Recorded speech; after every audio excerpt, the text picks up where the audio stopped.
Welcome to this episode of the Fireside Chat. I am your humble host, Aaron Begelman, and with me today is the amazing founder of Pendelhaven. The reason why we have a fire to chat by, words are hard, Andrew Valkuskus. And basically, last but not least, is our special guest, game producer, narrative designer, and owner of Berling's Beard Productions, Keen Breeze, which I'm not sure if I pronounced it right. Is it Keen or Ken? I'm really bad with names. It's Ken, but I am keen, so I am a keen Ken. So that either works there. Well, thank you so much for joining us on this, terrific Tuesday and on this fireside chat. And well, what we like to do is start off pretty much every single episode by giving you an opportunity to just kind of tell us about yourself and what do you do? Well, I just want to say thank you both so much for having me, and thanks to everybody out there for watching. I'm Ken Breese. I am a New York City-based TTRPG producer, narrative designer, and freelance game master. I work underneath Berling's Beard Productions, my own company.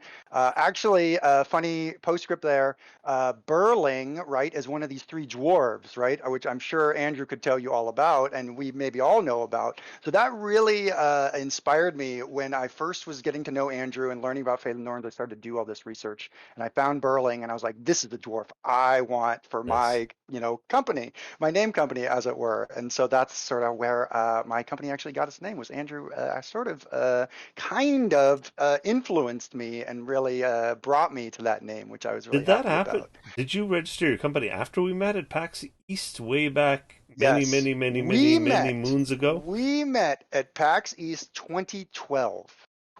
So I was just starting out. Yeah, This was probably my first PAX East ever. Yeah, it was a fantastic con. And obviously, I sat down to play Fafnir's Treasure. Yep. And I mean, the rune system blew me away, as it blows everyone away. Of course, come on. That's how you got me too. I mean, can you believe it's 9 years now? Mm-hmm. And so, back then I was sort of like working with this shop, and they were doing games at the con, and I was sort of rolling around in my free time when I wasn't working the booth, and just sort of like, seeing what was up. And Fate of the Norns, I mean, Andrew's game was the best game there that year for I me. think I was probably just all like ramshackle props. Everything there was probably like stuck together with like paper clips and duct tape at that point.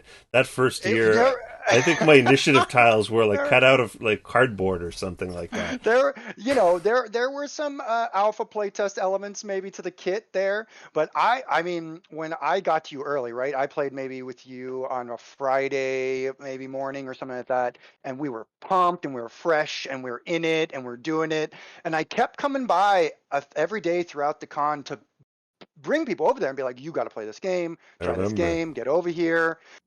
But on Sunday, by the end of it, your face, man, you could just see it. You were so drained.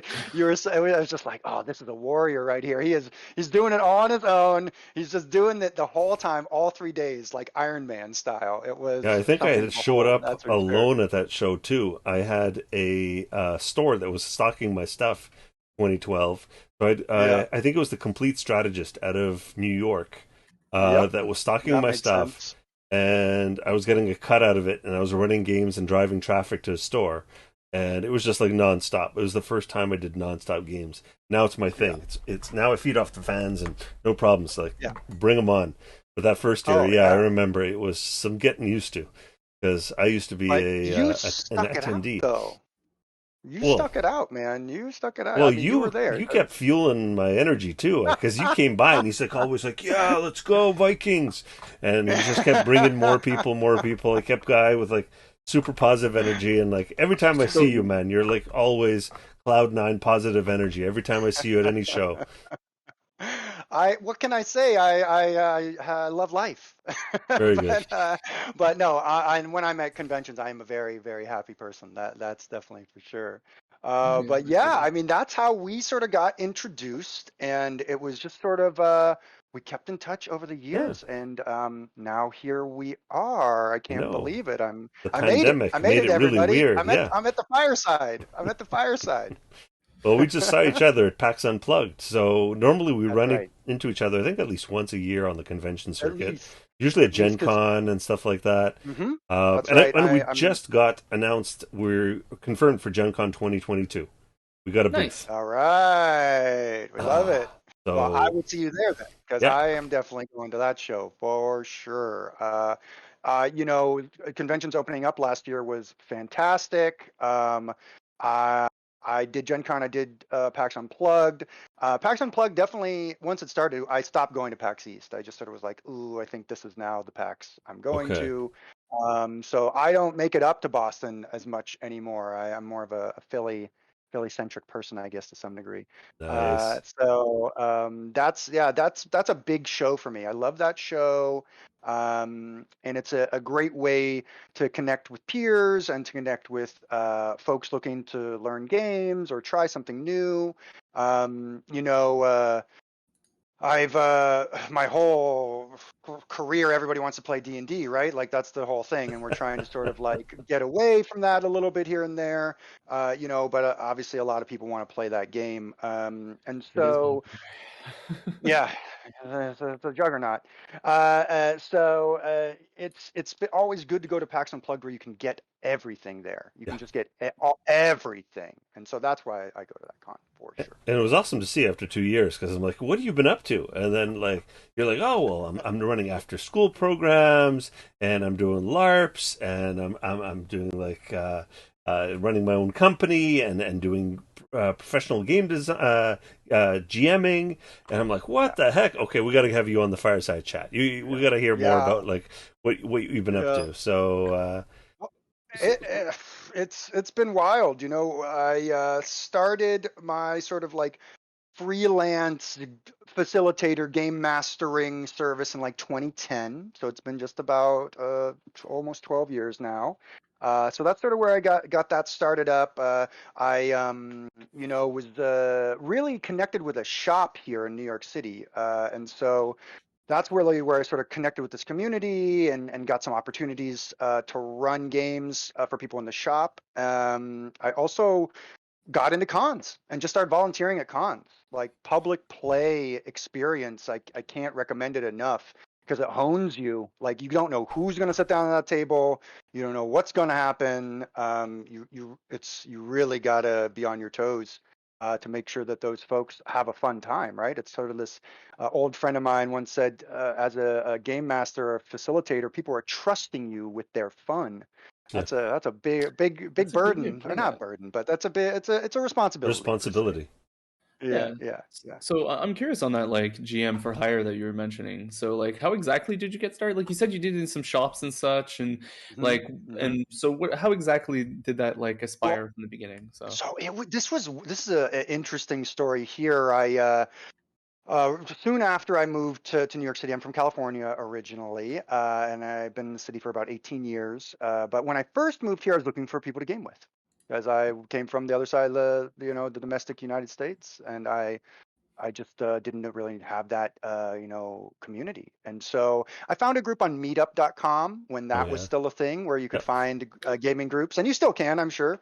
But I found this group that would meet in the atrium of a building because in New York City, you can get tax breaks as a company for making a public space inside your building, making it a really. public place, you get tax breaks, right? Yeah. Oh So a lot of buildings have public atriums wow, in them, and so you can like go there and hang out, right? It's like a public place. And this one was actually open late, like open to like 10, 11. So people could go after work and game for 4 hours, 7 to 11, right? Like just do it, like nice. go for it. So there's a little community there gaming, and this sort of email went around of people, a call for GMs, DMs to go to New York Comic Con. So I got hooked in with this sort of like con gaming group that did cons all through up and down the Eastern Seaboard. They would do them up in Boston, New York, different smaller cons in Connecticut, that sort of thing. So I just sort of like met them and I just started doing it, right? And I was like, oh yeah, like there's something here, I think. So I started very, like I said, very, very small, where I was working at the store, and it was like, hey, we'll pay you a few bucks, to be our like on-call GM, as it were, or we're gonna have some kids come through for a party. Will you do that? That sort of thing, blah blah. Sort of like that really important stuff where you're playing with younger players and playing with older players, and really getting a sense of your style and what kind of a facilitator or game master you are. So I really got started in that public play scenario. I, of course, had been facilitating games, game mastering since like 2000. So I already had about 10 years experience before I went pro, as it were.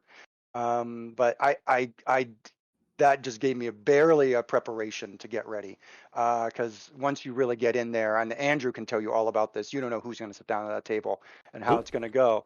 It's and you can be running that exact same adventure and think, okay, I'm going to run it exactly the same way, so it's going to run the same way every time, and forget about it. Those 5-6 personalities at your table are going to direct it in a completely different way. You can have whatever script you have planned out, but they're going to say, you know what, we're going to go, you want to go right, we're going left, or we're going down, we're digging down. There's no hole here, but we're digging a hole, and we're going to go through that hole. Or you start, the story with how you're supposed to dock in town, and they're like, "Wait, no, we're turning around. We're going to fight the Krakens that essentially tried to dock us." Right, Andrew, right? That was the group that threw me for the worst curveball ever. That's I mean, tough. I guess we could throw that at Ken too. So Ken, out of all the groups that you've ever run, we're going to share anecdotes here. Oh boy. Which group took you for the wildest ride in terms of getting you off the rails into uncharted, unprepared territory? Wow, that is a really fantastic question. I'm like in this camp, and I don't know how everybody feels about this, but I'm in this camp where I'm like, the stories that I have of my gaming groups, like my personal gaming groups, they can't ever be as interesting to other people. So I don't try and tell my stories from my personal gaming groups, but public gaming groups. Now, groups that I'm doing for hire. Okay, so here's my story. When I first started doing this, I was asked to be a game master for one player, a one-on-one situation. Okay. And this was wild. This person was like, I have a character already. I want to play this character. This is the world I want to play in. I played this character previously, so I have all this stuff already. And like here, it was so hard to try and do a one-on-one, campaign with this person, when it was sort of like we were adversaries. It was not a collaboration. I really like collaborative games. I really like collaborative storytelling. I even if it's an adversarial situation between a game master and players, I want the players to know that I'm rooting for them. Like I'm on their side until I'm not and I destroy them. But I mean, it's like, it's not me doing it, right? It's the game. It's the game. It's so the this dice guy roll, showed the up dice to gods, beat you? He showed up all prepared to beat the DM? That's exactly really what it was. This guy showed up to beat me. Yes. And it threw me for such a loop, because I'm like, I'm a professional. I want to provide this person with the experience that they're looking for. But at the end of our final session, I was pissed. He was pissed. They were pissed. And I was just like, why am I doing? And then I was like, now pay me. And I was like, oh. How many sessions was this? Was this one session? Weird. No, multiple. I would say maybe 5 or 6 or so. Wow. Yeah, it was a whole. That was for me where it went off the rails the most, because I was like, what can you do? You prepare for one person. You're like, okay, here's a whole thing. Like, here's a whole ecosystem, ecology. Let's go. And they're like, nah. What about this over here? And I'm like, I don't have anything prepared for that. So I guess I will try and do this. And it can be so hard to improv your way through something like that with only one other person to play off of. Mm-hmm. I can do it with 3 people. Go ahead, yeah. And like the thing is, like what I like to do as a GM when I need to improvise or think is I'll create a situation which cause group conflict or group conversation, right? Like that's my distraction method I like to use. So, but you can't even do that. It's just that sounds so interesting yet terrifying at the same time. It was brutal. Did it pay well, at least? I mean, like... Why do you think I kept going back, man? That's fair. That's fair. but that is my biggest piece of advice, really, for folks who are trying to get into the freelance game master or facilitator biz, is to like, start small, get a little community, get some experience, play publicly, but then know your worth, right? Like know how much you are and your time and your labor is worth, and like how much how much you're willing to, give for that, as the case may be. So I've really tried to tell people that your skills, no one else has them. Everyone else is unique. Everyone is unique. No one can be you. No one can do the things that you can do. So definitely value yourself. Yeah, that's a big One part. of the things that I have a question in terms of like a professional GM, especially one that would run multiple systems, right? Not just like let's say D and Yeah, D, sure. is I'm sure there's some sort of expectation, if not even like a pop quiz by some customers in terms of do you know your rules? Like if you're showing up and running Right, this game for us, like how well do you know this game? Are you going to be right, like digging right, through a rule right, book, or do we know the game right. better than you? Like does that come up? What are those Yeah, kinds of yeah. expectations? I mean, I would say that is a smaller percentage, and it normally is a game master or someone who has had game master experience who's asking those questions.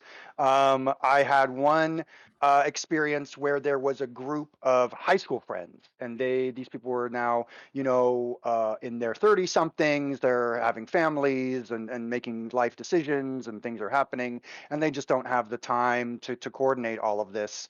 And so they're, reach out to have someone come through and provide the experience for them, provide the game. And out of that entire group, the only person who never showed up was the person who was their dungeon master in college. Like, so I sometimes I'm like, oh, I don't want to step on anybody's toes. But yeah, you got to know the rules well enough. I think I never am like, you must know all the rules all the time. I mean, we're human. You can't. We're not encyclopedias. But you got to know them enough. That's for sure. So yeah, for me, it's like with a Fate of the Norns. Let's say I brought that game back to the store I was working at and introduced it to a number of people when we would have sort of these, indie RPG days, as it were. And so, people were getting introduced to these types of things, and that helped me to sort of be like, okay, there are so many different ways to run a game.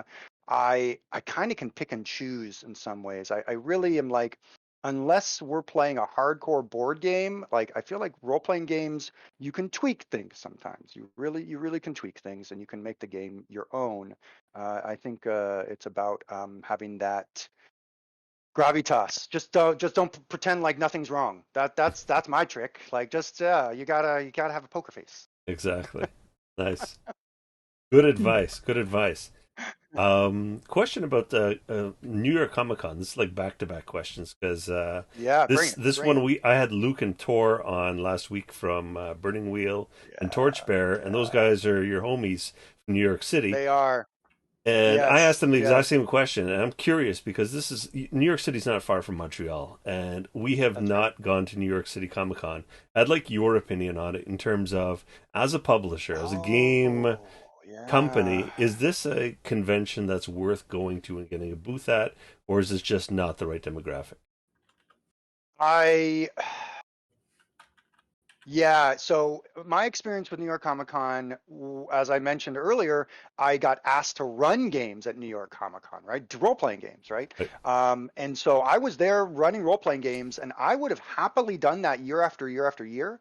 Then the role-playing games just stopped being there. Oh yeah. Like that, no one was there. No one was there. Like it just became very clear that this con was not conducive to people sitting down at a table for 2 hours or 4 hours to do this thing. There's just so much going on that I could say you could maybe run demos, like really quick demos, in like a half an hour. Like people line up for stuff. There's these crowds.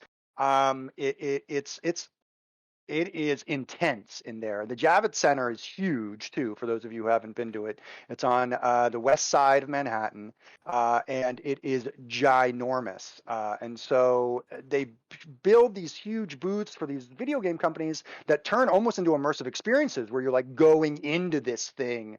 At PAX Unplugged this last year, we sort of had that, where we had this laser tag arena that got set up. Did you see that, Andrew? Did you see No. the laser tag? Right? It's like there was a literal laser tag arena in PAX Unplugged this last year, based on, I think, a Warhammer 40K IP. So like the laser guns were like from Warhammer, like Nice. were from Warhammer. It was pretty cool. So That sounds amazing. that yeah, right, like but that type of thing, but everywhere. So New York Comic Con is definitely for cosplayers, anime fans, people who are into movies, who are into TV shows. Obviously, if you're into comics, I equate it more now almost to a San Diego Comic Con, Okay. where Okay. it's not necessarily for tabletop board gamers, role players, card players, LARPers. It's just, yeah. So I stopped going years ago. I don't go anymore, even though here it's right here in town.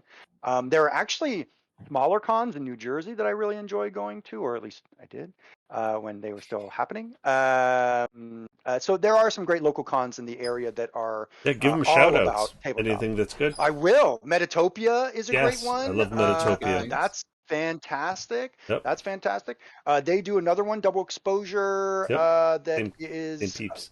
Go ahead. Yeah. Avanel, yeah, she's the Yep. organizer. Yep. Evie's really Yep. good, so she does Yeah. Metatopia and Double Exposure and First Yep. Exposure. She runs the hall at Yep. Gen Con. Yep.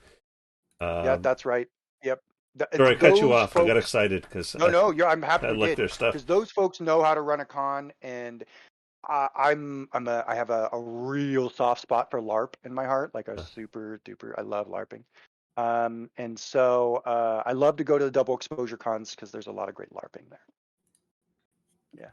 Great games, and that's really where you can find this deep stuff that maybe you can't find in other places. New York Comic Con is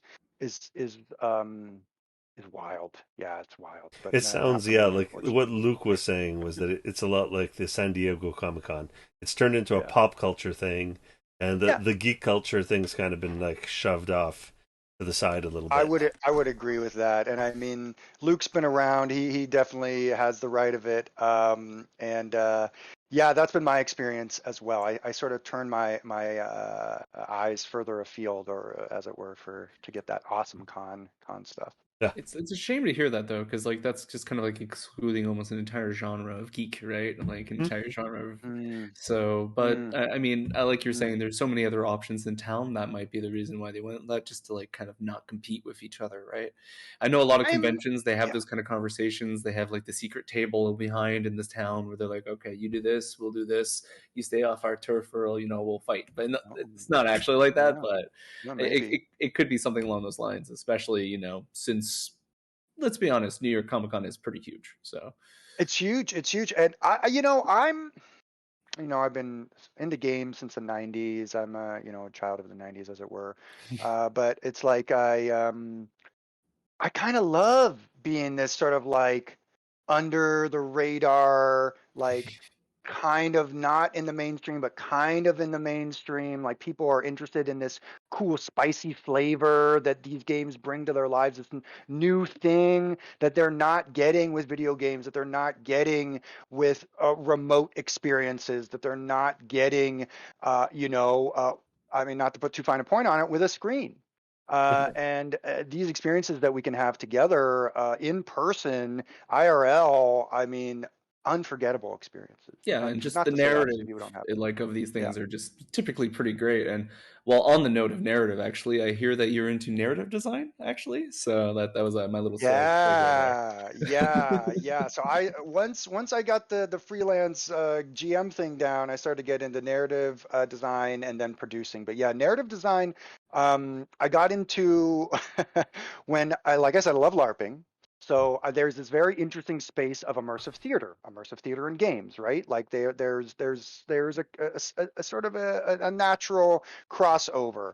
You could think of it like an escape room to some degree, right? Like, oh, I go into an escape room and I don't necessarily take on a role, but I'm doing something and I'm playing a game and it's physical. Now, what if you did take on a role while you're in an escape room, right? Now we're sort of getting in this LARPing area. The reason I bring all this up is because I partnered with an immersive theater space and we had immersive role playing games. So, and the way this works is that it's like a sort of like a black box theater setup, but the room has been set. So it's like we're in the wizard's tower or we're in the tavern. There's light cues, there's sound cues. We're also at the table. We're also rolling dice. We're all still sitting together, but I'm controlling all these cues on an iPad. There's all this stuff happening. And so the narrative design element of that came in that we're going to be running a campaign. We're not going to be running the same scenario over and over and over because we want to incentivize people to show up for every single one, but also to have them feel like they're not going to miss out. If they miss a few, they can come back. So we did the whole thing where we would like have people come in, there'd be like the job board, they'd choose which quests they want to go on. We'd grab that quest and go into the room where we're going to do that quest, sit down, have the experience. So I really had to think about the narrative design of how do these modules, how can I move all this around? How can I figure out who's been here before so that I don't do the content that I already did with them? Like it became this really interesting puzzle piece, right? Of branching narrative design, right? We had the Thura line, which is a very straightforward Thura line: find the dragon, defeat the dragon, right? These are very, very mainstream Thura lines. But it really, when you get into narrative design, you start to really think about what is this story and how can I backstop the story so that when the players do start to go off in a different direction, I can bring them right back to maybe where they need to go. So narrative design is an incredibly, incredibly interesting uh, it's art, I don't know, science. And A I'm really little bit thankful of for those both. writers. Yeah, right. Yeah, a magic maybe one could say. I'm really thankful to those writers that I can hand the narrative design off to, and then they write an amazing piece of game design, or they write an amazing piece of story design or something like that. But yeah, being able to hand people blueprints, right? That's what I see narrative design as.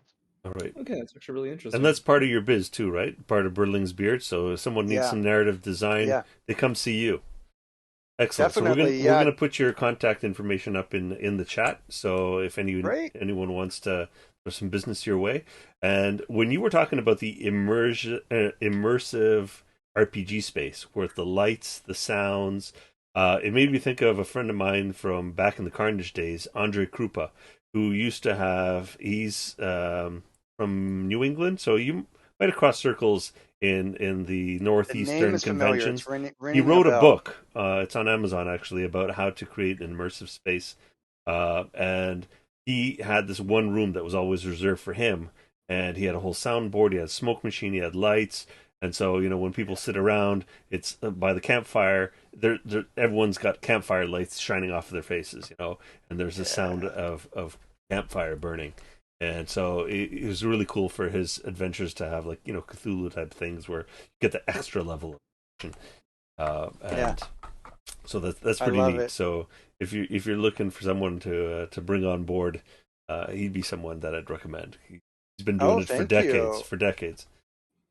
Yeah, I mean, it's such an interesting time right now with immersive spaces, with immersive gaming spaces, theater spaces, like getting people into those spaces, and trying to figure out how all that works here in the city. There's still immersive theater going on here. There's still shows going on at a number of different venues, live shows that are really great. And I mean, amazing game designers producing these live shows and coming up with these live shows. Awesome. There's a great spot here in the city called Caveat that I love to go to, which is amazing. So yeah, it's a really interesting space. It's something that I mean, I have a little bit of a theater background, if you couldn't tell, ha ha ha. But it is sort of that really uh, beautiful space to create really interesting art and try some new stuff and see what happens.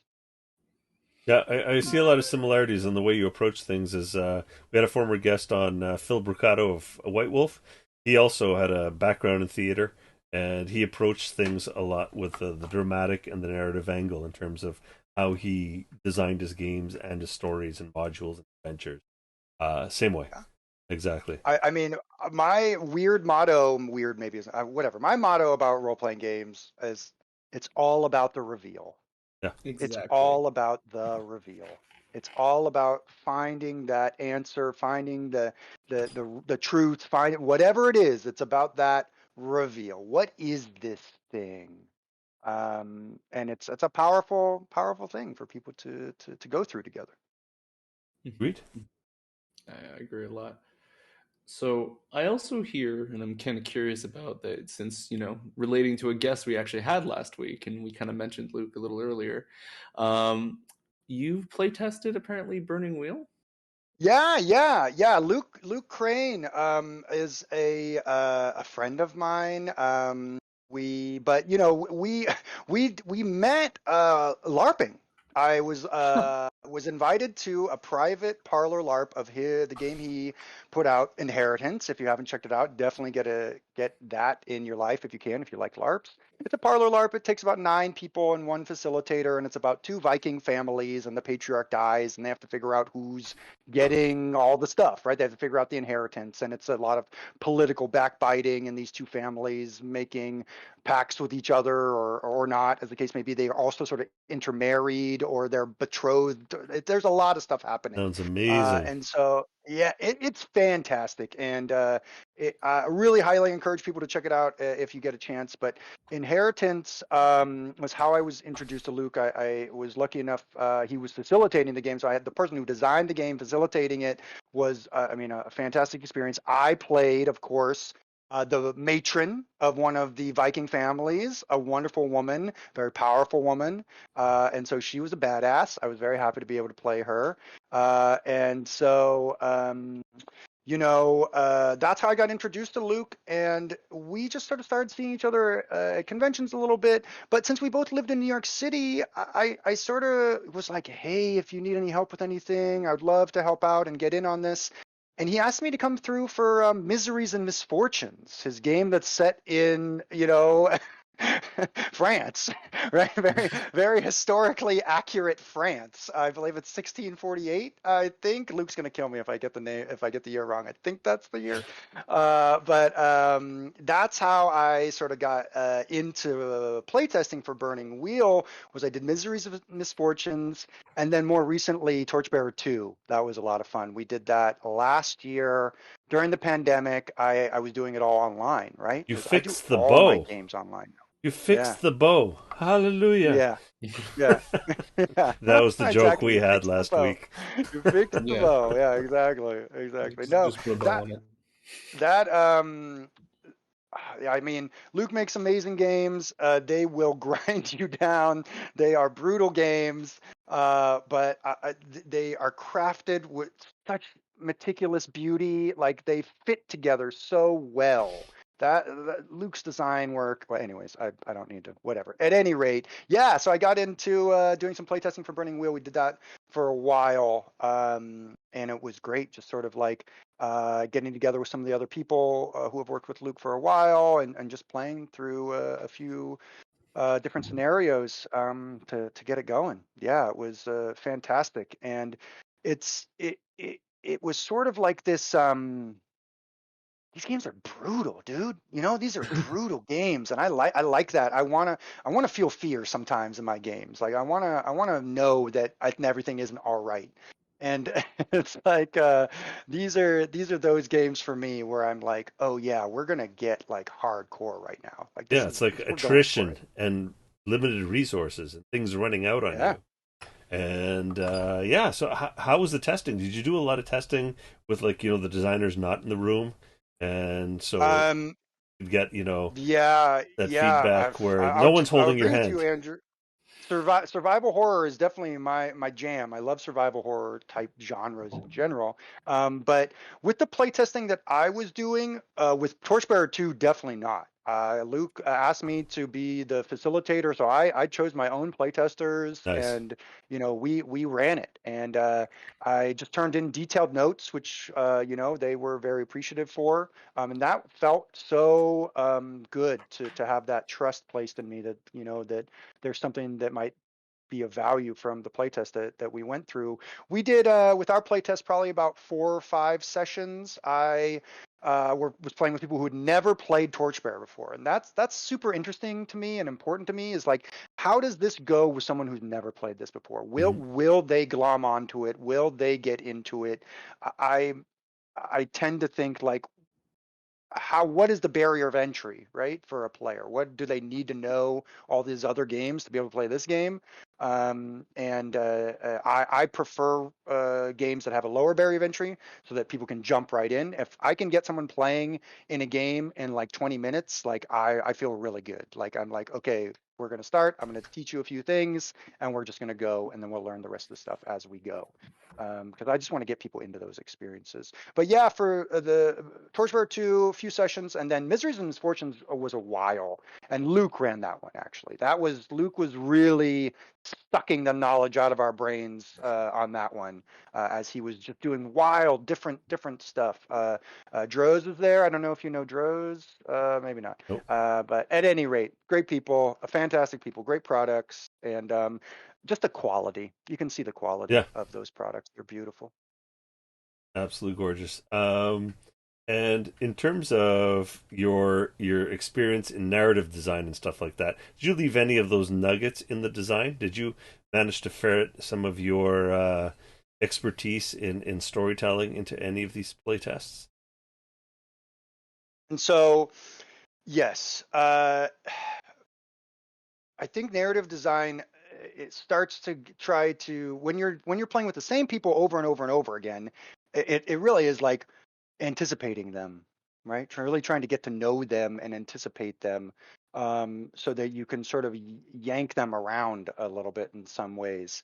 Um, the other thing with the narrative design was like, I wanted to ecology of the play setting is so important to me. I want what people are seeing from the beginning to be foreshadowing what they're going to be seeing at the end. And so a lot of that comes into it, where I was, for the play test, I was like, okay, well, here's the end. Let's grab some of this stuff and actually put it more in the front so that people are getting that vibe a little bit more on what they should be sort of worried about or expecting. And those really keen players, it's almost like an Easter egg hunt for them, right? They get the reveal a little bit earlier. They're like, oh, I know what's coming. I feel really good about this. I know what's going to be happening. So the narrative design elements for me are changing things around so that the players feel more prepared or more empowered, even if they actually aren't. They feel Makes that way. sense. Yeah. And actually, like, since we're back on that subject, like, I'm just curious, like, what exactly was your first project as a producer and a narrative designer? Just like Thank overall. you. Thank you for asking. So the first project I worked on was my own sort of adventure module that was about a haunted theater. It's called The Mystery of the Eureka Theater. And I based the theater off the theater that I used to perform in the town I grew up in, the Veterans Memorial Theater. So I knew the theater really well, and I could visualize it really well, and I was able to design the product based off that firsthand knowledge of like, oh, this is really steep up here, or this is going to be really shadowed up here. I know how these catwalks work. I know how these lights work. I know how where the secret spots in this theater is. I can really stitch that into it, and for that module, I decided to make an in-game uh, token that players could use at different parts of the module. They could either use it at the front, or they could use it at the middle or the end. And the token was sort of like the coin that in the past one would use to get into this theater. And they had them. They had found some, right, as part of the module, just from the beginning. It's like, oh yeah, you'll have this. You just write this down on your character sheet. You already have this. And so they could use it in different ways to unlock different things throughout the sort of module. So that was a really interesting one.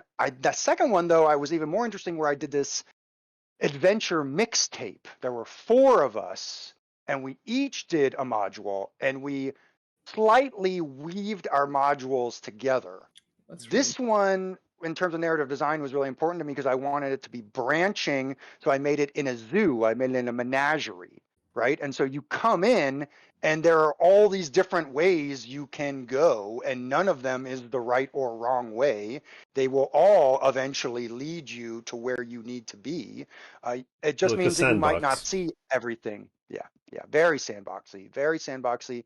And so that's I like to give the illusion of the sandbox, but not like that. I want the rails, but so that's my trick with narrative design is to give the illusion of the sandbox, but to actually not have there be a sandbox. I call it the Because theme I park don't, method. So yeah, I don't like random encounters. I don't like superfluous stuff. I'm like, we're only here for 2 hours together or 4 hours together or whatever it's gonna be. Let's just go. Like, let's just get to the good stuff that you want to sink your teeth into. And I'm not poo-pooing random encounters or anything like that. There's a lot of great fun stuff I think that can spin off from those things. I tend to my players make enough jokes or make enough mess on their own that I can just spin off them. I don't need to have random stuff I'm throwing in there too. So yeah, with that one, it was very sandboxy, but definitely a hybrid method. Uh, so yeah, those are 2 that I more recently have been sort of putting my narrative design work into. And that second one was called the Madness of the Majestic Menagerie. I like alliteration in case you didn't like figure it. that Ah, I out. like it. Has a nice very. ring to it a lot. Yeah, it's a So fun one. It's a fun one. So I read here on my list of questions that I wrote earlier that you are partnered with clinical psychologists to provide therapeutic game groups for teens. Now, Yeah, I would love to hear about this as a former teen yeah. who fell in love with RPGs because of that very therapeutic reason. And so, could you please just expand on that? I'm really interested. Happy to. Yeah, this has been one of the most fantastic developments in my portfolio of projects or concerns, as the case may be. And that's what got me the I most excited when we caught up at PAX Unplugged. I was like, okay, Yeah, we we need to get you on and talk about this on the yeah. Fireside Chat. This is fantastic, and there are a number of places that are doing this, or even some booths at PAX Unplugged about folks who are sort of into this, sort of providing therapeutics for people by using games. I specifically specialize in middle schoolers and high schoolers. I work with a clinical psychiatrist. We do everything on Zoom now. So we're both on these Zoom calls. I'm sort of facilitating the game, and they are more providing more of a direct therapeutic experience. But these games are for children who are on the autism spectrum or have any sort of learning disabilities or any sort of executive functioning disabilities. And so these games, a lot of these kids have a hard times making friends as well and connecting with people. So this has been something I got into right, right actually at the beginning of 2020. I was doing it for 2 months and then we had to go online or so. Excuse me, no, I'm wrong. We started in 2019. It's been 2 years now, 3 years now. Jeez, it's going quick. At any rate, we've been doing it for a little while now. We started talking about the idea in 2019, and then we really kicked it off at the end of 2019 and into 2020, and then we went online. But really, this has been a fantastic way for these kids to learn great skills. I mean, just practicing being patient, active listening, collaboration, empathy. Really listening to what their peers are saying, or just having that a chance to connect with peers. We've seen some really fantastic growth and development in our players. We do normally about 13-week campaigns. So we do a number throughout the year. We just kicked it up to a 6 month actually with one of our groups. And now we're doing a 6 month campaign with one of them, which will be really great. And what we do is obviously we're playing a game and we're having fun and we're teaching them how to play these games. But we're also talking about in-game goals for their characters, like what their characters want to accomplish in the game world. And then we really tie that to out of game goals. What are you working on? What do you want to accomplish? Like what are the things that your teachers or your parents or whatever people in your life are encouraging you to work on, or you've noticed yourself. For a lot of kids, it can literally just be like, I don't want to interrupt people as much, or I really want to engage in social conversation with someone, just like chit chatting with someone, that sort of stuff. It really is building these social skills. For It's been fantastic. It's been fantastic. Normally we have about 4 or 5 players. The sessions are about 2 hours long. And we have a reflection period at the end, about 15 minutes, where we reflect on everything that just happened, connect what just happened to their goals. And I mean, if anything, what's the best way to put this? If anything intense happened during the session, we talk about it then, right? Like, Mm-hmm. you two got really mad at each other. What happened? Or this was happening. Why did this happen? Like, we really start Like to a unpack some of post-mortem these for things. growth. Yeah. Yeah, yeah, Very cool. Does yeah, this happen after yeah. school? These are like after school programs, or is this like That's right. evenings online or weekends? That's right. It's evenings online. We normally do from 6 to 8. So it is tough for some of them. It is during dinner time. So it is after school, and definitely these kids are on Zoom. So many of them are on now remote school all day, Yeah. anyways. So it can be a little bit tough to keep their attention. But that just becomes another sort of goal, right? Like, paying attention is a skill. It's a tough skill to learn. Now you guys started But yeah. this in the online space, but are there any plans to bring this into the physical space and after schools? We started it in physical Oh, space, in did you? IRL. Okay, so this was I was before. going to the psychiatrist's Okay. office. The kids would show up at the office to get dropped off, and we would play in the office at a table. Okay. But once COVID hit, we quickly sort of moved onto Zoom, and we've been doing So Zoom great proof of thereafter. concept But works online and yeah, offline.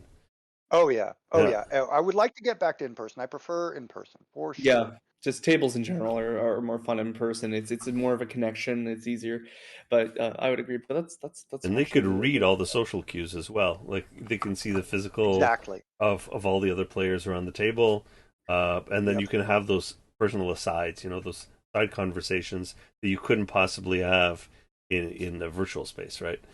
And that's exactly what we're missing. That's the biggest down sort of fall, I think, of the virtual space is trying to have those conversations. So I've started to be like, okay, I guess I'm like private messaging you secret information now, and we're getting into that type of play where, depending on the roles and whatever, you're getting a little bit of information that maybe others aren't. But I also don't mind just telling everyone all the information that each character has found, and then assume that they share it together. Like, I sort of am like, hey, do you want to keep this a secret? No, okay, then let's just assume we're all information sharing. Why wouldn't you be sharing information with your comrades?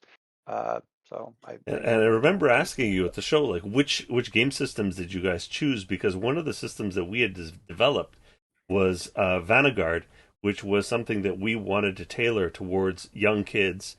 And one of the Yeah, very biggest challenges we had with young kids was attention span. And a lot of the yeah, kids were on autistic spectrum that had to yeah, deal with interpersonal skills, not being able to read someone, wanting to be the center of attention, not being able to come out of their shell. And so all of these little aspects we wanted to build into the game. So we had little helper tokens where if someone feels like, oh, they want to help out, but they don't want to like interrupt, they can just move that token and say, I'm going to help you by playing with the helper token. We recognize that some players are just going to be very, very shy until maybe a couple of rounds go around. So we said, okay, there's a deck of cards that you can just read off of when it's your turn, and you can just that'll be your chapter of like this is what happens to the rest of the table as you're yeah, the game master for that 5 minutes, right? And then in terms of making sure that everyone gets a spotlight, that's part of the rules. Is also like the chapter doesn't end until everyone at the table has had a spotlight shine on them, and they've had a yeah, challenge to overcome, right?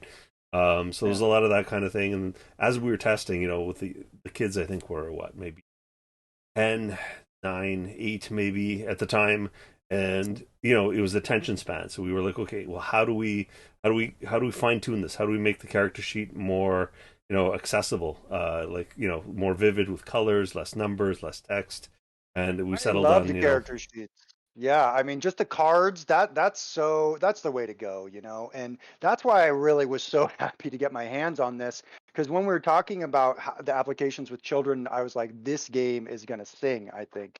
And so while I haven't had a chance yet to bring it to my therapeutic group, I'm really looking forward to trying it out with them. And Aaron, I feel like we have someone from Vanguard that just joined us next to you.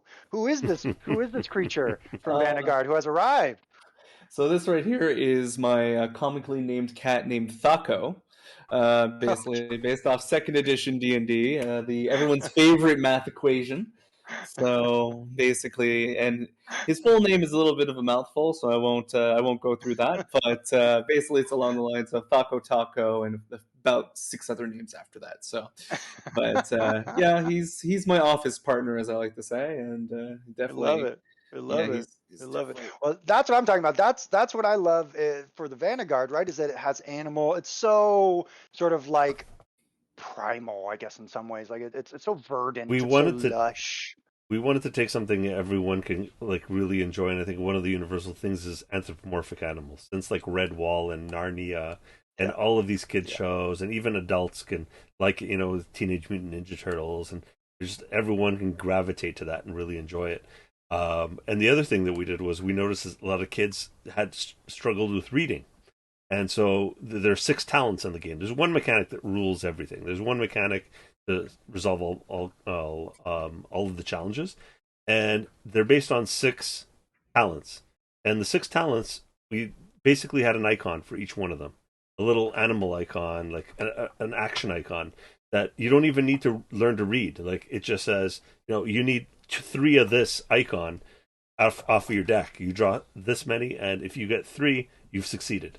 Yeah. So we took reading off out of the equation as well. So if players are having trouble with reading, that's not going to make them self conscious. They can still excel at the game without having that as a barrier to entry.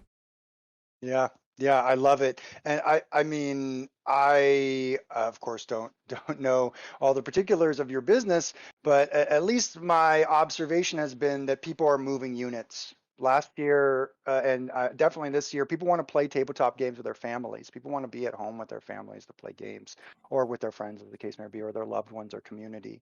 And that's what I'm looking for these days. It's like, can I sit down and play this at a multi-generational table? Will this Yeah, game fly at a multi-generational table? And we need more of that. We need more of that, and that's why this game. I'm so happy it came out. I'm um, I'm also really into that No Thank You Evil from Monty Cook Games. I don't know if you've tried that. yeah. Not yet. That's a good one too. I That's have a the good one PDF too. for it. I haven't brought it to the table. Yeah, Like most yeah, game yeah. designers, I own a lot of games. The realistically speaking, I will read a lot of them. I won't have time to bring most of them to the gaming table, unfortunately. The See, Jenga now you Tower of understand. Game. I understand, Andrew, why I don't call myself a game designer. Yeah, you want Right. to play the I want to games. facilitate. I want to provide the games. I want to provide the Yeah, experience. I want to bring the vision of visionary designers like yourself to the table, to the people, so that they can really experience these things thank you. and have that opportunity to try so many different styles of play in different games. Yeah. Yeah. You're welcome. Thank you. Thank you. So we are approaching the end slowly. We have about, give or take, about 7-ish, 8-ish minutes left usually. But I'm curious actually. Is there any new interesting projects that you're currently working on? Anything cooking Yes. behind the scenes that we don't Yes. know that you might want to mention? Yes. Yes. So there's one project that is I'm very, very excited about. I have been working on it. I've been producing it all last year with an educational not-for-profit called the Dream Yard. They're based out of the Bronx in New York City, and they work with schools in the Bronx to provide after-school programming. Also provide a place for youth to go and to learn different skills, whether it be entrepreneurial, illustration, of costume design, video game design, regular sort of tabletop design, comic book illustration. Like they really want to find pathways for youth to develop skills in those things that they're passionate about and then get paid to do that stuff, right? People from the Bronx is who we're talking about right now, right? Black and brown youth. And Basically, so value in innate talent. Yes, yeah, yeah, exactly. And so I was really happy to be able to partner, or at least get hired to produce this product with this after school, or rather this educational not for profit. It is an after school product. It is a adventure module.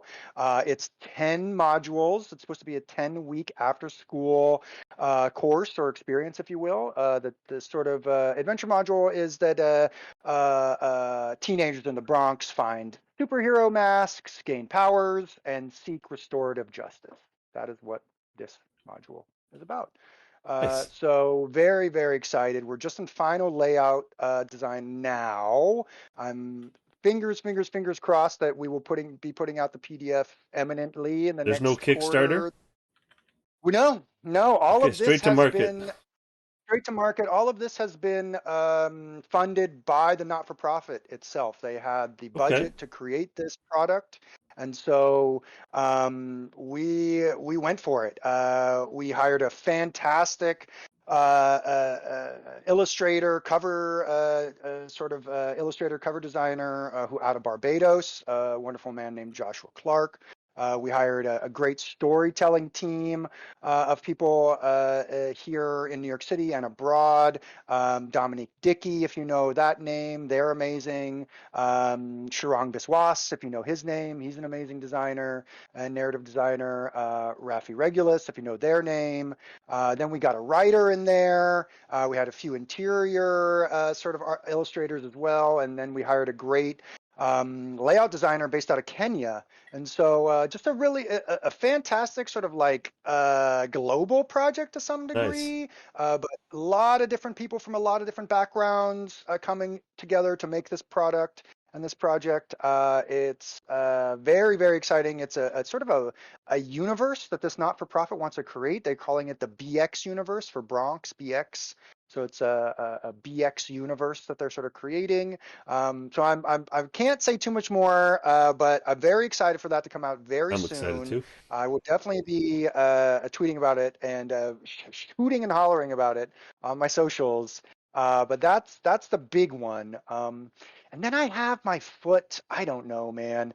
I have my foot in this like uh, starting a new immersive theater space in New York City. Like we've been looking at spaces, thinking about doing some construction in the space. Like we're gonna maybe like get a lease on a space. Oh It's yeah. a weird time to be doing that. I realize that Hmm. it's a weird time, but there might be some possibilities there. So it might be possible that I'll be involved in an immersive sort of theater or game space, art space That's here in New totally in York your City as wheelhouse, well. man. If anyone can knock it out of the Yeah, park, you can, man. yeah. Yeah, Nice. thank you. I appreciate it. Yeah, so those are the two big ones right now. We'll see what else this year brings. I have many private clients that I run games for. I'm working, of course, with the clinical psychiatrist. I have to work with the not-for-profit. So there's a number of different pots on the stove, as it were. Oh And yeah, so yeah, we're going. I We're feel going. you. It's good. Yeah, it's good. Andrew needs a few more stoves, I think, but Too many Well, irons that and too your many big Kickstarter's fires. coming up. I Yeah. have several projects that are lined up for Kickstarters, just waiting for Kickstarters to be finished and delivered before I start the next one. Because Yeah. I have a philosophy: I will not start a Kickstarter until I've delivered the previous one. And the Yes. last Yeah. one's huge. Like we've got, I think 9 books to deliver on that one. It's Exactly. it's it's a Yeah. it's an beast. honor for It's Yeah. a me. beautiful beast, a beautiful beast. But Yeah. hopefully, yeah, we'll cross paths at Gen Con and maybe even Gary Con. You go to Gary Con? I do. I love to make it up there. I went a few years ago and I kind of just love being in the frozen north for a little while, like it's a really wintry con up there. I It think it's is in what, January, February. Frozen. It's when they March. usually hold it. Yeah, Yeah, it's in March. Yeah, March. Yeah, so it is wintry up there. And so I really enjoyed being up there. And the place they have it at is such a wild spot. The history of that place and just the resort really where they hold it is such a scene. I love it. So yeah, I love it up there. Yeah, it's a lot of fun. So I hope to see both of you as well as everybody watching this out at the cons. If you see me, my name's Ken Breese. Feel free to say hi. Happy to chat with people, of course. Super friendly guy. Yeah. I mean, if you weren't able to tell from this last hour, very awesome conversation. Now, this is where I'm basically do a little bit of an outro for the YouTube. So thank you very much for watching. If you were joining us today, thank you very much for all of you joining us today on Just Like the Talk. It was really nice meeting you, Ken. It was like, and Andrew, you're here, but basically, yeah, that's when we shut up and drink. So take your cup and skull. Skull, everyone.